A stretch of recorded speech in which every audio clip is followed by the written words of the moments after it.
Welcome to మన TV. ముందుగా headlines చూద్దాం. సుప్రీంకోర్టులో వైసీపీకి ఎదురు దెబ్బ. పోస్టల్ బ్యాలెట్ల ఓట్ల లెక్కింపు అంశంలో జోక్యానికి సర్వోన్నత న్యాయస్థానం నిరాకరణ. వైసీపీ వేసిన స్పెషల్ లీవ్ పిటిషన్ ను తోసిపుచ్చిన వైనం. ఇప్పటికే అధికార పార్టీ వాదనలను తిరస్కరించిన ఏపీ హైకోర్టు. ఈ ఎన్నికల్లో ఓటు వేసిన 64.2 కోట్ల మంది భారతీయులు, రికార్డు స్థాయిలో 31.2 కోట్ల మంది మహిళలు ఓటు వేశారన్న ఈసీ. హింస లేకుండా జనరల్ ఎలక్షన్ జరగడం ఇదే మొదటిసారన్న రాజీవ్ కుమార్. వైసీపీ శ్రేణులు సంబరాలకు సిద్ధంగా ఉండాలన్న సజ్జల. ఏపీలో రేపు ఓట్ల లెక్కింపు. చంద్రబాబు ఎక్కడా మాట్లాడడం లేదన్న సజ్జల. లోకేష్ దేశంలోనే ఉన్నాడా లేదా అంటూ వ్యాఖ్యలు.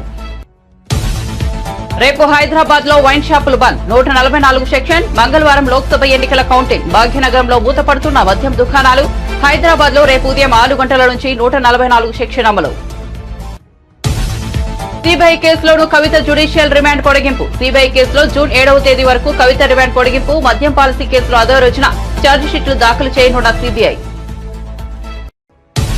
పోటాపోటీ ఉన్న నియోజకవర్గాల్లో నిర్లక్ష్యం వద్దని రేవంత్ రెడ్డి కీలక సూచనలు. అభ్యర్థులు, ఇన్ఛార్జీలు, మంత్రులు, ఏఐసీసీ సెక్రటరీలతో జూమ్ మీటింగ్. కౌంటింగ్ సమయంలో అభ్యర్థులు అప్రమత్తంగా ఉండాలని సూచన. ప్రతి ఒక్కరి దగ్గర 17 లిస్టు ఉండేలా చూసుకోవాలన్న పీసీసీ చీఫ్. రాష్ట్రంలో రేపు తేలనున్న అభ్యర్థుల భవితవ్యం. ఓట్ల లెక్కింపునకు సర్వం సిద్ధం చేశామన్న సీఈఓ ముఖేష్ కుమార్ మీనా. 5-6 గంటల్లోనే తొలి ఫలితాలు వచ్చేస్తాయని వెల్లడి. పిన్నెల్లి రామకృష్ణారెడ్డిపై సుప్రీంకోర్టు ఆంక్షలు. Palvai gate TDP polling agent Seshagiri Rao సుప్రీంలో పిటిషన్. విచారణ చేపట్టిన న్యాయస్థానం పిన్నెల్లి కౌంటింగ్ కేంద్రంలోకి వెళ్లకూడదని ఆదేశాలు. ఇక వార్త వివరాల్లోకి వెళ్తే, దేశంలో 7 దశల్లో సార్వత్రిక ఎన్నికల పోలింగ్ విజయవంతంగా నిర్వహించామని సీఈసీ రాజీవ్ కుమార్ తెలిపారు. ఈ ఎన్నికల్లో 64.2 కోట్ల మంది భారతీయులు ఓటు వేయడం ప్రపంచ రికార్డు అని చెప్పారు. దీంతో భారత్ చరిత్ర సృష్టించిందని పేర్కొన్నారు. ఇదే G7 దేశాలైన America, Britain, France, Germany, Japan, Canada, Italy జనాభా కంటే 1.5 రెట్లు అధికమని తెలిపారు. ప్రపంచంలోనే అత్యధికంగా మన దేశంలో 31.2 కోట్ల మంది మహిళలు ఓటు వేశారని రాజీవ్ కుమార్ వివరించారు. ఇక 2024 లోక్సభ ఎన్నికల్లో కేవలం 39 చోట్ల మాత్రమే రీపోలింగ్ జరిగిందని చెప్పారు. అయితే 2019లో 540 చోట్ల రీపోలింగ్ జరిగిందని ఈ సందర్భంగా గుర్తు చేశారు. గత 4 దశాబ్దాల్లో ఎన్నడూ లేని స్థాయిలో లోక్సభ ఎన్నికల్లో జమ్మూ కాశ్మీర్లో అధిక స్థాయిలో ఓటర్లు ఓటు వేసినట్టు సీఈసీ తెలిపారు. హింస లేకుండా జనరల్ ఎలక్షన్స్ జరగడం ఇదే మొదటిసారని అన్నారు. దీని వెనుక 2 ఏళ్ల ప్రణాళిక ఉన్నట్లు ఆయన పేర్కొన్నారు. There are 312 million proud women voters. This is also the highest ever in the world. We must celebrate, and we want to give them a standing ovation to all our voters by this. I would ask all of you to join and hand. These are all our voters. So we thank you all. We salute all our voters, all our women voters who have really come and voted in this election. We have created a world record of 642 million proud Indian voters. This is a historic moment for all of us, for the nation as a whole. 642 ever, anywhere in the world, in any of the electoral exercise. That's what is the number of voters. And this is just to give you some small statistics. This is 1.5 times of the voters of all G7 countries. US, UK, France, Germany, Italy, Japan, Canada, all put together. We are comparing voters, not electors. And it is 2.5 times of the voters of 27 countries in the EU. That has been the incredible power of the voters of India. Let's see what happened next. There are 312 million proud women voters. This is also the highest ever in the world. It is larger than the 2019 elections, both the total and the women voters. So this we feel is the moment that we must cherish, we must celebrate, and we want to give them a standing ovation to all our voters by this. I would ask all of you to join and hand. These are all our voters. So we thank you all. We salute all our voters, all our women voters who have really come and voted in this election, including all of you. June 4 సార్వత్రిక ఎన్నికల ఓట్ల లెక్కింపు కోసం సర్వం సిద్ధమైందని AP ఎన్నికల ప్రధానాధికారి ముఖేష్ కుమార్ మీనా వెల్లడించారు. Counting నేపథ్యంలో రాష్ట్ర వ్యాప్తంగా పటిష్టమైన ఏర్పాటు చేసినట్లు తెలిపారు. రేపు ఉదయం 8 గంటలకు ఓట్ల లెక్కింపు ప్రక్రియ మొదలవుతుందని చెప్పారు. మొదట పోస్టల్ బ్యాలెట్ల ఓట్ల లెక్కింపు చేపడతారని, ఆ తర్వాత 8:30 నుంచి ఈవీఎంలో నిక్షిప్తమైన ఓటర్లు లెక్కిస్తారని మీనా వివరించారు. మొదట నర్సాపురం, కొవ్వూరు అసెంబ్లీ నియోజకవర్గాల ఫలితాలు వెల్లవెడుతున్నాయని తెలిపారు. ఈ 2 నియోజకవర్గాల ఓట్ల లెక్కింపు 13 రౌండ్లలోనే పూర్తవుతుందని చెప్పారు. అటు చంద్రగిరి, రంపచోడవరం అసెంబ్లీ నియోజకవర్గాల ఫలితాలు అన్నిటికంటే ఆఖరున వెలువడతాయని, ఈ 2 నియోజకవర్గాలకు సంబంధించి 29 రౌండ్ల పాటు ఓటర్లను లెక్కిస్తుండడమే అందుకు కారణమని ముఖేష్ కుమార్ మీనా వివరించారు. దాదాపు అన్ని నియోజకవర్గాల తొలి ఫలితాలు రేపు రాత్రి 8 గంటల నుంచి 9 గంటల మధ్య వెలువడతాయని తెలిపారు. ఏపీలో 175 అసెంబ్లీ నియోజకవర్గాలకు 2387 మంది అభ్యర్థులు పోటీ చేయగా 25 లోక్సభ స్థానాలకు 454 మంది అభ్యర్థులు పోటీ చేశారని వెల్లడించారు.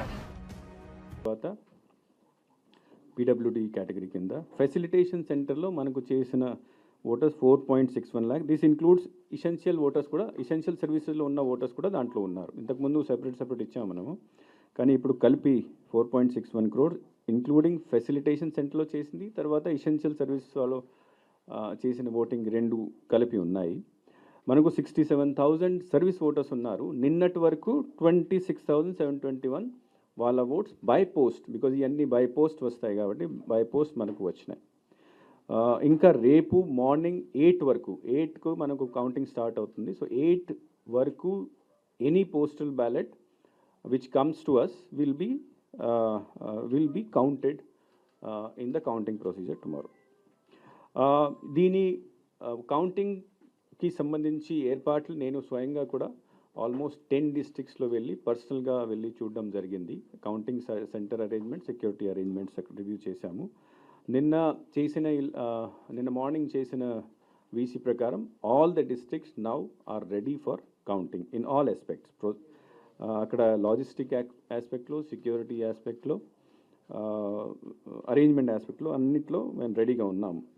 ఈరోజు మళ్ళీ 4 o'clock ఎలక్షన్ కమిషన్ మళ్ళీ దీనికి సంబంధించి ప్రిపేర్డ్నెస్ సంబంధించి, తర్వాత సెక్యూరిటీ సంబంధించి మళ్ళీ ఇంకొక వీసీ వాళ్ళు పెట్టున్నారు. So with that you can understand how serious election commission is regarding the arrangements for counting. రేపు మార్నింగ్ 8 o'clock స్టార్ట్ అయిన తర్వాత జనరల్గా first postal ballot counting start అవుతుంది. 8 o'clock postal ballot counting start అవుతుంది. 8:30 నుంచి ఈవీఎం బ్యాలెట్ కౌంటింగ్ స్టార్ట్ అవుతుంది. కానీ కొన్ని చోట్ల కొన్ని పార్లమెంటరీ అసెంబ్లీ సెగ్మెంట్స్ ఉన్నాయి, అక్కడ ఆ హాల్లో పోస్టల్ బ్యాలెటింగ్ లేదు, వాళ్ళు సెపరేట్ హాల్లో చేయడం జరుగుతుంది. అంటే ప్రతి పార్లమెంట్ కాన్స్టిట్యుయెన్సీ సంబంధించి postal ballot counting will be done in a separate counting hall. So కాబట్టి ఇట్లాంటి కౌంటింగ్ హాల్లో where there is no postal ballot counting is going on, అక్కడ 8 o'clock నుంచే మనము ఈవీఎం బ్యాలెట్ కౌంటింగ్ స్టార్ట్ అయిపోతుంది. So have you understood this point? wherever in the hall if postal ballot counting is also going on, అక్కడ first postal ballot start అవుతుంది 8, తర్వాత 8:30 నుంచి EVM counting. కొన్ని చోట్ల కౌంటింగ్ హాల్లో పోస్టల్ బ్యాలెట్ కౌంటింగ్ జరగడం లేదు, అది సెపరేట్గా వేరే హాల్లో జరుగుతుంది. ఎట్లాంటి కౌంటింగ్ హాల్స్లో wherever no postal ballot counting is going, అక్కడ 8 నుంచే ఈవీఎం బ్యాలెట్ కూడా. ఆంధ్రప్రదేశ్ లో అధికార వైఎస్ఆర్ కాంగ్రెస్ పార్టీకి సుప్రీంకోర్టు సైతం గట్టి షాక్ ఇచ్చింది. పోస్టల్ బ్యాలెట్ లెక్కింపు అంశంలో ఎన్నికల అధికారులకు కేంద్ర ఎన్నికల సంఘం జారీ చేసిన మార్గదర్శకాలను సవాల్ చేస్తూ వేసిన స్పెషల్ లీవ్ పిటిషన్ ను సర్వోన్నత న్యాయస్థానం తోసిపుచ్చింది. ఈ వ్యవహారంలో తాము జోక్యం చేసుకోలేమని స్పష్టం చేసింది. ఇదే వ్యవహారంపై ఏపీ హైకోర్టు ఇప్పటికే వైసీపీ పిటిషన్ ను తిరస్కరించింది. పోస్టల్ బ్యాలెట్ల ఓటర్ డిక్లరేషన్ పై సంబంధించిన ఫామ్ 13A పై అటెస్టింగ్ అధికారి సంతకం ఉండి ఆ అధికారి పేరు, హోదా, అధికారిక ముద్ర లేకుండా ఆ ఓట్లు చెల్లుబాటు అవుతాయంటూ ఈసీ మే 30న జారీ చేయడం తెలిసిందే. అయితే ఈ ఉత్తర్వులపై వైసీపీ తొలుత ఏపీ హైకోర్టును ఆశ్రయించింది. ఎన్నికల సంఘం ఇచ్చిన ఉత్తర్వులను కొట్టేయాలంటూ రిట్ పిటిషన్ వేసింది. దీనిపై విచారణ జరిపిన హైకోర్టు వైసీపీ వాదనలను తిరస్కరిస్తూ జూన్ 1న తీర్పు వెలువరించింది. రేపు ఎన్నికల కౌంటింగ్ నేపథ్యంలో ఏపీ ప్రభుత్వ సలహాదారు సజ్జల రామకృష్ణారెడ్డి మీడియాతో మాట్లాడారు. ఒకవేళ టీడీపీ వాళ్ళు అధికారంలోకి వస్తారనుకుంటే ఈ 2 రోజుల సంయమనంతో ఉంటే సరిపోతుందని, కానీ వాళ్ళు ఏదో రకంగా హడావిడి చేయాలన్నట్టుగా వ్యవహరిస్తున్నారని సజ్జల విమర్శించారు. ఇష్టం వచ్చినట్టు రాతలు రాస్తున్నారని, లేఖలు ఇస్తున్నారని వ్యాఖ్యానించారు. ఇక రేపు కౌంటింగ్ రోజున వైసీపీ ఏజెంట్లందరూ అప్రమత్తంగా ఉండాలని సజ్జల రామకృష్ణారెడ్డి మరోసారి స్పష్టం చేశారు. కౌంటింగ్ పూర్తయి ఫలితంపై డిక్లరేషన్ తీసుకునేందుకు ఏజెంట్లు అక్కడి నుంచి కలవద్దని సూచించారు. రేపు ఉదయం 11 గంటలకల్లా ఫలితాలు ట్రెండ్ అర్థమైపోతుందని వైసీపీ శ్రేణులు సంబరాలకు సిద్ధం కావాలని పిలుపునిచ్చారు. ఎవరిని అపోహలు సృష్టించినా రేపు వైసీపీ విజయం సాధించడం ఖాయమని సజ్జల ఉద్ఘాటించారు. నిజంగా వాళ్ళకి ఏదన్నా వాళ్ళు అధికారంలోకి వస్తున్నారని తెలిస్తే 2 రోజులు వెయిట్ చేస్తే అయిపోయేదానికి పోవాల్సిన అవసరం లేదు. ఏదో ఒక హడావుడి చేయాలి అనేది ఒకటి వాళ్ళకి కనపడుతుంది. ఆ హడావుడి చేయడంలో పోగానే ఇలాంటివి రాస్తున్నారు, ఇలాంటివి అలాగే లేఖలు పోయిస్తున్నారు. కానీ చంద్రబాబు నాయుడు మాత్రం సైలెంట్ గా ఉన్నాడు, గమనించండి. ఆయన మాత్రం ఎక్కడ మాట్లాడట్లా, చాలా గుంభనంగా వ్యవహరిస్తున్నాడు. ఎక్కడ కూడా ఇంతవరకు కామెంట్ చేయట్లా. బహుశా తనకు పిక్చర్ తెలుసు కాబట్టి రేపు ఏం జరగబోతుంది అనేది దానికి మెంటల్ గా ప్రిపేర్ అయినాడు. ఓకే, ఆయన అసలు ఉన్నట్లేడు, దేశంలో ఉన్నట్లేడు నాకు తెలిసి. ఈరోజు బ్యాక్ వచ్చాడా? ఇన్నాళ్ళైతే దేశంలో లేడు. స్టేట్ లో 21 ఎంపీ సీట్లు కొట్టేయబోతున్నామని చెప్పని అరుణ్ సింగ్ బీజేపీ లీడర్ కూడా నిన్న చంద్రబాబు ఏ కాన్ఫిడెంట్ తో వాళ్ళ విధంగా మాట్లాడుతున్నారు. అంతే కదా, 2 నుంచి మాకు 4 ఇస్తే 21 వాళ్ళకే కదా. నిన్న ఆ survey India today my axis survey జరిగింది కదా, దాంట్లో నిన్న అసెంబ్లీ చెప్పినట్టున్నారు వాళ్ళకి చేసి. అది నిన్న కూడా అన్నా కదా, మాకు 2 చాలా జనరస్ గా 2 నుంచి 4 ఇచ్చాడు. పాపం ఆయన బీజేడీ వాళ్ళకైతే 0 పెట్టేట్టున్నాడు. అలాగే కానీ అవి మీరు చూడండి, 2 నుంచి 4 అంటే మళ్ళీ అసెంబ్లీకి వచ్చేసరికి కొంచెం జనరస్ కొంచెం మరింత ఇదిపోయారు.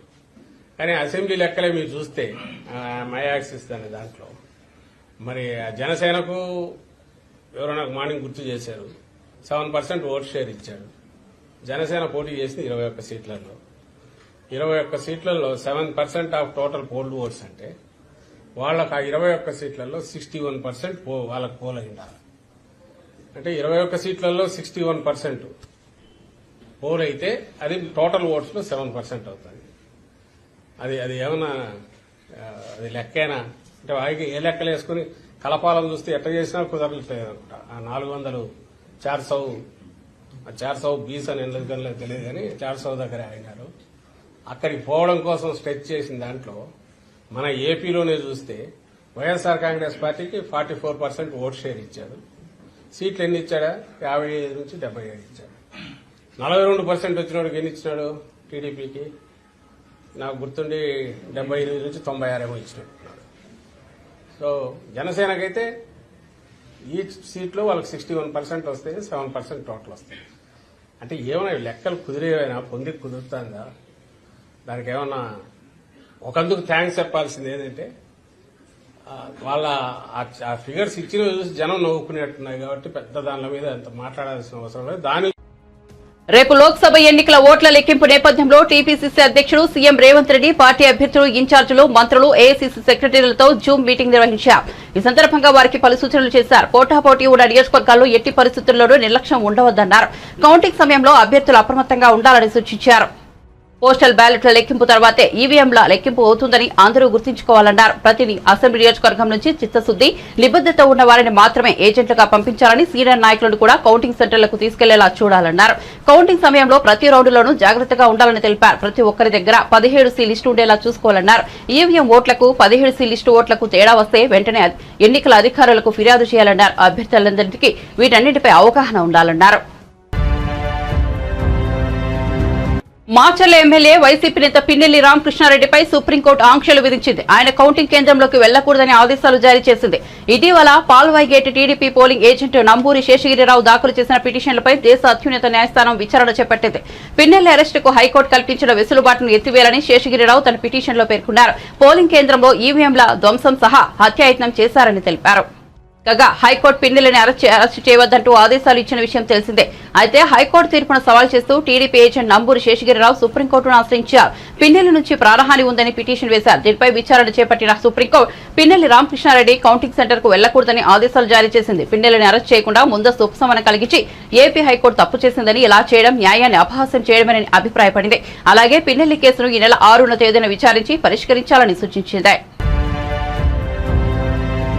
మంగళవారం పార్లమెంట్ ఎన్నికల ఓట్ల లెక్కింపు జరగనున్న నేపథ్యంలో భాగ్యనగరంలో వైన్ షాపులు మూతపడనున్నాయి. అలాగే ఎలాంటి అవాంఛనీయ ఘటనలు చోటు చేసుకోకుండా ముందు జాగ్రత్త చర్యగా రేపు ఉదయం 6 గంటల నుంచి 144 సెక్షన్ అమల్లో ఉంటుందని పోలీసులు వెల్లడించారు. 5గురికి మించి ఒకచోట గుమికూడదని ఆంక్షలు ఉంటాయన్నారు. మద్యం దుకాణాలు పూర్తిగా మూసివేయాలని, ఎవరైనా అక్రమంగా మద్యం నిల్వ చేసి అమ్మితే కఠిన చర్యలు ఉంటాయని పోలీసులు హెచ్చరించారు. కాగా తెలంగాణలో గత నెల 13వ తారీఖున లోక్సభ ఎన్నికలతో పాటు కంటోన్మెంట్ అసెంబ్లీ స్థానానికి ఉప ఎన్నిక జరిగిన విషయం తెలిసిందే. మంగళవారం ఓట్ల లెక్కింపునకు అధికారులు ఇప్పటికే అన్ని ఏర్పాట్లు చేశారు. దీనిలో భాగంగా మల్కాజ్గిరి, చేవెళ్ల, హైదరాబాద్, సికింద్రాబాద్ నియోజకవర్గాల పరిధిలో మొత్తం 19 కౌంటింగ్ కేంద్రాలను ఏర్పాటు చేయడం జరిగింది. ఢిల్లీ మద్యం పాలసీ కేసులో బీఆర్ఎస్ ఎమ్మెల్సీ కవిత జ్యుడిషియల్ రిమాండ్ను రౌస్ అవెన్యూ కోర్టు జూన్ 7వ తేదీ వరకు పొడిగించింది. అంతకుముందు ఈడీ కేసులో కవిత కస్టడీని వచ్చే నెల 3 వరకు పొడిగించిన న్యాయస్థానం ఆ తర్వాత సీబీఐ కేసులను ఈ శుక్రవారం వరకు పొడిగించింది. మద్యం పాలసీ కేసులో సీబీఐ జూన్ 7న కోర్టులో ఛార్జిషీట్లు దాఖలు చేయనుంది. మద్యం కేసులో కవిత పాత్రపై ఈడీ ఇటీవల సప్లిమెంటరీ ఛార్జిషీట్ దాఖలు చేసింది. దీనిని కోర్టు పరిగణలోనికి తీసుకుంది. అనంతపురం జిల్లా వ్యాప్తంగా పలు ప్రాంతాల్లో జోరుగా వర్షాలు కురిశాయి. నగరంలో రాత్రి దాదాపు 3 నుంచి 4 గంటల పాటు ఏకధాటిగా వర్షం కురిసింది. దీంతో లోతట్టు ప్రాంతాలు జలమయమయ్యాయి. బస్టాండ్ పరిసర ప్రాంతం స్విమ్మింగ్ పూల్ ను తలపించింది. బెలుగొప్ప మండలంలో 84.2 అధిక శాతం నమోదైంది. రాత్రి కురిసిన భారీ వర్షానికి వాగులు పొంగి పొల్లుతున్నాయి. బూదబావు వంక వర్షపు నీటితో ఉధృతంగా ప్రవహిస్తోంది. రాయదుర్గం నియోజకవర్గంలో ఆదివారం రాత్రి భారీగా వర్షం కురిసింది. వాగులు, వంకలు వరద నీటితో పొంగి ప్రవహిస్తున్నాయి. వేదవతి హగరికి జలకళ సంతరించుకుంది. డిహిరేహల్ మండలం చెర్లోపల్లి వద్ద బొమ్మహెల్ జంక్షన్ పరిధిలోని హెచ్ఎల్సీ కాల్వకు భారీగా వరద నీరు వచ్చి చేరింది. చెర్లోపల్లి వద్ద హెచ్ఎల్సీ అండ్ టెండల్ ఛానల్ కు రంధ్రం పడి వంకలోకి వరద నీరు వృధాగా వెళ్తున్నాయి.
సీఎం రేవంత్ రెడ్డి ఎన్నడూ జై తెలంగాణ అనలేదని మాజీ మంత్రి హరీష్ రావు వ్యాఖ్యానించారు. తెలంగాణ అవతరణ దశాబ్ది ఉత్సవాల ముగింపు వేడుకల సందర్భంగా సిద్దిపేటలోని బీఆర్ఎస్ కార్యాలయంలో ఆయన కార్యకర్తలు, నాయకులతో సమావేశమయ్యారు. రాష్ట్రానికి కేసీఆర్ శ్రీరామ రక్ష అని కొనియాడారు.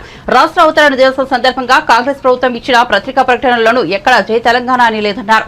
కేసీఆర్ లేకపోతే తెలంగాణ సోయిని మాయం చేస్తుందని విమర్శించారు. రాష్ట్ర హక్కుల కోసం, ప్రయోజనాల కోసం పోరాడే ఏకైక పార్టీ బీఆర్ఎస్ మాత్రమేనన్నారు. మొన్న కూడవెల్లి వాక్ కింద బట్టలు ఎగిరిపోయింది, అల్లి వాక్ కింద బట్టలు ఎగురుతున్నాయి. కేసీఆర్ బస్ చేసుకొని బయలుదేరగానే కూడవెల్లకు, అల్లీలకు నీళ్ళు వచ్చినాయా రాలేదా? గొంతుక కావాలి. తెలంగాణ సూయికత ప్రశ్నించే గొంతుక అది మన బీఆర్ఎస్, మన కేసీఆర్. రేపు తెలంగాణ ప్రయోజనాలు కాపాడాలంటే మీరు నిన్న చూసిన టీవీలో స్టార్ట్ చేసిన ఆంధ్ర మాజీ పిసిసి అధ్యక్షుడు శైలజ గారు హైదరాబాద్ ఇంకో 10 ఏళ్ళు ఉమ్మడి రాజధాని చేయాలని మాట్లాడుతున్నారు. ఇంకొకరు ఉండవల్లి అనిల్ కుమార్ మాట్లాడుతున్నారు. అట్లా చాలా మంది మాట్లాడుతున్నారు. ఇంకా రాష్ట్ర విభజన సమస్యలు ఉన్నాయి. రేపు రాష్ట్ర ప్రయోజనాలు ఈ రాష్ట్రానికి కేసీఆర్ శ్రీరామరక్ష, బీఆర్ఎస్ పార్టీ శ్రీరామరక్ష. రాష్ట్ర అవతరణ ఉత్సవాలు జరిగినాయి. రాష్ట్ర ప్రభుత్వం ఫుల్ పేజ్ యాడ్ ఇచ్చింది పేపర్లలో, అన్ని పేపర్లకు యాడ్ ఇచ్చింది. మీరు యాడ్ చూడండి ఒకసారి, మీరు గమనించిన లేదో ఇంటికి పోయినాక 2 పేపర్ తీసి చూడండి. ఆ పేపర్లో ఎక్కడ జై తెలంగాణ, జై జై తెలంగాణ అని లేదు. బీఆర్ఎస్ పార్టీ ఏ యాడ్ తీసుకో, ప్రభుత్వ పరమైన రాష్ట్ర అవతరణోత్సవాలైనా అది ఏ కార్యక్రమమే కాదు. తెలంగాణ రాష్ట్ర ప్రభుత్వం గత 10 ఏళ్లలో యాడ్ ఇస్తే ఫస్ట్ పైన జై తెలంగాణ, ఇది జై జై తెలంగాణ ఉంటుంది. కానీ రాష్ట్ర అవతరణ ఉత్సవాల యాడ్లో జై తెలంగాణ పదవి తీసేది. ఆ రోజు సమైక్య రాష్ట్రంలో జై తెలంగాణ అనే పదం నిషేధించబడ్డాయి. కానీ రేవంత్ పాలనలో కూడా జై తెలంగాణ పదం మాయమైపోయింది. అంటే కేసీఆర్ లేకపోతే రాబోయే రోజుల్లో తెలంగాణ సోయి వీళ్ళు కథం చేస్తారు, తెలంగాణ హక్కులు కథం చేస్తారు, కుట్రలు ఉంటాయి. అందువల్ల ఇవాళ మనం అధికారంలో ఉన్న ప్రతిపక్షంలో ఉన్న తెలంగాణ కోసం పుట్టిన పార్టీ, తెలంగాణ రాష్ట్రం తెచ్చిన పార్టీ, తెలంగాణ హక్కులు కాపాడే పార్టీ, తెలంగాణ కోసం మాట్లాడే అందువల్ల ఈ బీఆర్ఎస్ అనేది రాష్ట్రానికి ఎప్పుడు కూడా చాలా అవసరం. టీడీపీ అధినేత చంద్రబాబు సతీమణి నారా భువనేశ్వరి, పార్టీ జాతీయ ప్రధాన కార్యదర్శి నారా లోకేష్ అమరావతి చేరుకున్నారు. గన్నవరం విమానాశ్రయంలో వారికి పార్టీ నేతలు ఘనస్వాగతం పలికారు. విమానాశ్రయం నుంచి లోకేష్, భువనేశ్వరి కుటుంబ సభ్యులు రోడ్డు మార్గంలో ఉండవల్లిలోని తమ నివాసానికి బయలుదేరి వెళ్లారు.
ఆంధ్ర రాష్ట్రానికి మంచి రోజులు రాబోతున్నాయని రాజ్యసభ సభ్యురాలు రేణుకా చౌదరి అన్నారు. తిరుమల శ్రీవారిని వీఐపీ ప్రారంభ విరామ దర్శన సమయంలో ఆమె కుటుంబ సభ్యులతో కలిసి దర్శించుకున్నారు. దర్శనానంతరం ఆలయం వెలుపల ఆమె మీడియాతో మాట్లాడారు. దేశ ప్రగతికి కాంగ్రెస్ పార్టీ కృషి చేస్తోందని రేణుకా చౌదరి చెప్పారు. నాకు దర్శనం కలిగించినందుకు స్వామికి దండం. అందరికీ నమస్కారం. ఈ రాష్ట్రానికి మంచి రోజులు వస్తాయని కోరుతూ ఈ దేశానికి శాంతియుతంగా మంచి సస్యశ్యామలంగా రైతులకు పంటలు పండి ఆరోగ్య ఐశ్వర్య ధైర్య స్థైర్య అన్ని విధాలుగా దీవిస్తారని ఆయనకు మొక్కుకుంటూ ఇక్కడ నేను రావటం జరిగింది. నా అదృష్టానికి చాలా మంచి దర్శనం కూడా జరిగింది. ఇవాళ నుంచి విభజన తర్వాత రాష్ట్రాలు ఆ విభజన పూర్తి అవుతుంది. సుఖశాంతులతో అందరం కూడా కలిసికట్టుగా గతంతో ఉన్న ప్రేమ అన్యోన్యతతో అందరం కూడా కలిసి బతుకుతామని ప్రార్థిస్తూ సెలవు. నేను మాట్లాడదలుచుకోలేదు. ప్రజా నిర్ణయం ఏది ఉంటే అది మేము. కానీ ఎగ్జిట్ పోల్ 2000 తర్వాత ఎన్ని తప్పులు వచ్చినాయి ఎగ్జిట్ పోల్స్ అనేది కూడా మీరు గ్రహించాలి. ఏదేదైతే అయినా కాంగ్రెస్ పార్టీగా మేము చేసే కృషి మేము చేసే ఇది ఈ మన కాన్స్టిట్యూషన్ని కాపాడుకుంటూ ద్వేషాలు తొలగించి దేశ ప్రగతి కోసం మేము ముమ్మాటికి సేవ చేస్తానే వస్తాం. ఏపీలో చాలా మంచి రోజులు వస్తున్నాయండి. రాష్ట్రానికి పట్టిన ఆ దరిద్రం అంతా కూడా తొలగిస్తారు భగవంతులని నేను అనుకుంటున్నాను. బులెటిన్ ముగించే ముందు హెడ్లైన్స్ మరోసారి చూద్దాం. సుప్రీంకోర్టులో వైసీపీకి ఎదురు దెబ్బ. పోస్టల్ బ్యాలెట్ల ఓట్ల లెక్కింపు అంశంలో జోక్యానికి సర్వోన్నత న్యాయస్థానం నిరాకరణ. వైసీపీ వేసిన స్పెషల్ లీవ్ పిటిషన్ ను తోసిపుచ్చిన వైనం. ఇప్పటికే అధికార పార్టీ వాదనలను తిరస్కరించిన ఏపీ హైకోర్టు. ఈ ఎన్నికల్లో ఓటు వేసిన 64.2 కోట్ల మంది భారతీయులు, రికార్డు స్థాయిలో 31.2 కోట్ల మంది మహిళలు ఓటు వేశారన్న ఈసీ. హింస లేకుండా జనరల్ ఎలక్షన్ జరగడం ఇదే మొదటిసారన్న రాజీవ్ కుమార్. వైసీపీ శ్రేణులు సంబరాలకు సిద్ధంగా ఉండాలన్న సజ్జల. ఏపీలో రేపు ఓట్ల లెక్కింపు. చంద్రబాబు ఎక్కడా మాట్లాడడం లేదన్న సజ్జల. లోకేష్ దేశంలోనే ఉన్నాడా లేదా అంటూ వ్యాఖ్యలు. రేపు హైదరాబాద్ లో వైన్ షాపులు బంద్. 144 సెక్షన్. మంగళవారం లోక్సభ ఎన్నికల కౌంటింగ్. భాగ్యనగరంలో మూతపడుతున్న మద్యం దుకాణాలు. హైదరాబాద్ లో రేపు ఉదయం 6 గంటల నుంచి 144 సెక్షన్ అమలు. సిబిఐ కేసులోనూ కవిత జ్యుడిషియల్ రిమాండ్ పొడిగింపు. సిబిఐ కేసులో జూన్ 7వ తేదీ వరకు కవిత రిమాండ్ పొడిగింపు. మద్యం పాలసీ కేసులో అదో రోజున ఛార్జిషీట్లు దాఖలు చేయనున్న సిబిఐ. పోటాపోటీ ఉన్న నియోజకవర్గాల్లో నిర్లక్ష్యం వద్దని రేవంత్ రెడ్డి కీలక సూచనలు. అభ్యర్థులు, ఇన్ఛార్జీలు, మంత్రులు, ఏఐసీసీ సెక్రటరీలతో జూమ్ మీటింగ్. కౌంటింగ్ సమయంలో అభ్యర్థులు అప్రమత్తంగా ఉండాలని సూచన. ప్రతి ఒక్కరి దగ్గర 17 లిస్టు ఉండేలా చూసుకోవాలన్న పీసీసీ చీఫ్. రాష్ట్రంలో రేపు తేలనున్న అభ్యర్థుల భవితవ్యం. ఓట్ల లెక్కింపునకు సర్వం సిద్ధం చేశామన్న సీఈఓ ముఖేష్ కుమార్ మీనా. 5-6 గంటల్లోనే తొలి ఫలితాలు వచ్చేస్తాయని వెల్లడి. పిన్నెల్లి రామకృష్ణారెడ్డిపై సుప్రీంకోర్టు ఆంక్షలు. Palvai gate TDP polling agent Seshagiri Rao సుప్రీంలో పిటిషన్. విచారణ చేపట్టిన న్యాయస్థానం పిన్నెల్లి కౌంటింగ్ కేంద్రంలోకి వెళ్లకూడదని ఆదేశాలు. మరిన్ని అప్డేట్స్ కోసం చూస్తూనే ఉండండి మన టీవీ.